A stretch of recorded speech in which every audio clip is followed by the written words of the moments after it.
Hello. So we are at the point of running the dado for the bottom of your box. We are going to take 1/4-inch plywood after the box is almost together. We're going to cut it up into the size it's supposed to be. We're not going to talk about that in this video. We're going to talk about cutting the dado to accept the 1/4-inch plywood. So this is a dado blade.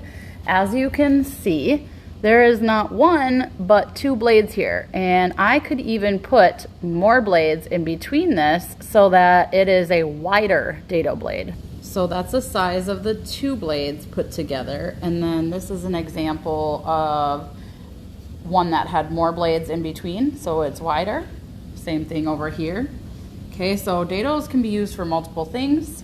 We're gonna use it like that, just open like that, and then the piece of plywood that we cut is going to fit in there like this. And we want to do this while we still have one big long board blank. This is part of the reason why we kept it so long. We glued it up long like that, because we're just gonna run the whole thing like this. So that way the dado lines up all the way along your box. And then you've also got dados here, like we're gonna use for the lid of our box. So it starts out looking like this, and then we fill it with wood to make it have an accent and like pretty looking piece like this. So to get this set up, I first want to set my blade height.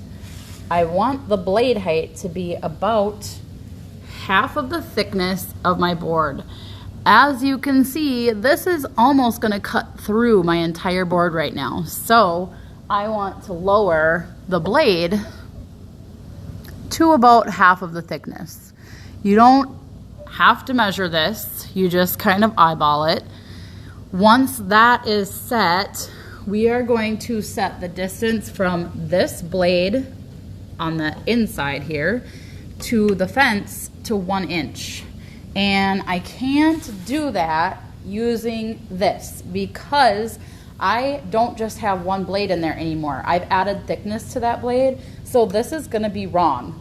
So we are going to measure it with a tape measure. So as you can see, from the fence to the inside blade there, it's now 1 inch. Well, why do we choose 1 inch? If it's off just a little bit, it's not the end of the world, but we don't want it really any less than 1 inch, because if you end up dropping this on the ground after you cut this, you could end up chipping this part off, and then it's gonna be really hard for you to get a bottom into your box.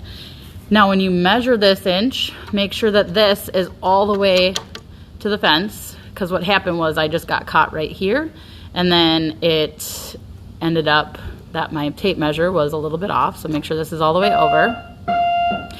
And then also make sure that you do it after the locking handle on the fence is pushed down.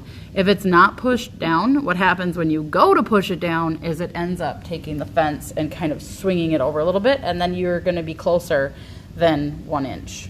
So the only exception to the 1 inch rule is if you are looking along the bottom of your board and you've got like a big giant hole there from a knot or something else that's in the way, you may want to move it further than 1 inch up. So come have a conversation with me if you're unsure of where you should put the dado.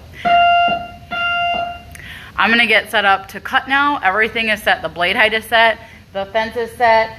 You do need a push stick, okay? You have to push this through with a push stick. You cannot use your hands behind it. And you need a push block for on top of it. You cannot have your hands on top of it. Even though the blade is gonna be sitting below the top of your board, you still do not want your hand directly over the blade. Bad things can happen, okay? So push block and push stick. Also make sure you are not standing directly behind, just like when you are going to cut anything else, okay? Hair's up, jewelry's off, all that good stuff, safety glasses. I think we are ready to go. One thing, again, please make sure this is not touching the blade when you go to turn it on. So back that up. And the on switch is the green switch right down here. The handle to move it is just like the same handle that's on the table saw up there. The fence works the exact same way. So, and then I don't have the dust collector on right now, but please make sure the dust collector is on. I just didn't feel like shouting over it.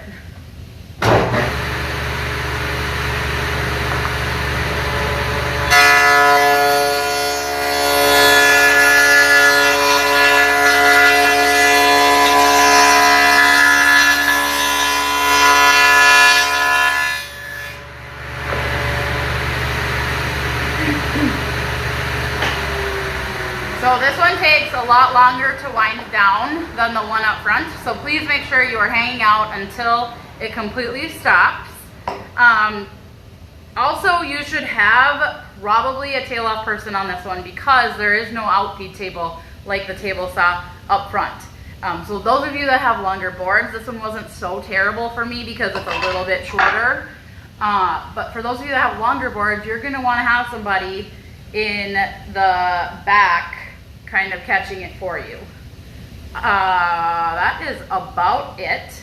You will probably, so the 1/4 inch plywood is very handily. This shelf, let's see if I'm pointing, there we go. This shelf right here. So what I would do before you walk away, double check that this cut all the way through and go grab one of the scrap pieces from back there and make sure it fits in there. There should be a little wiggle room. Okay, it should not be super duper tight. What happens with wood is it expands and it contracts. And if you have a very tight piece sitting in there and it decides to expand at some point, it's gonna end up cracking the bottom of your board. So if for some reason the 1/4 inch plywood isn't fitting right, maybe something happened with the blade, it got changed out, it's not correct. I don't know, maybe you didn't cut all the way through. You may end up having to cut it again, okay? So just go double check everything before you walk away from the machine, before somebody else gets in line in front of you. Just make sure that you're good to go, that your cut's good, okay? The reason we're doing these dado cuts back here is because I want to leave that saw open for anyone else that needs to cut it for regular cutting. I also don't have a dado blade set up for that one up there, so we technically could make a dado with just by running it through a couple different times, moving the fence with one single blade, but that takes longer and it leaves that table saw all clogged up with people. So that's why we're using this one back here. This is also the one that we're going to use for when we do your lid and your accent pieces on that.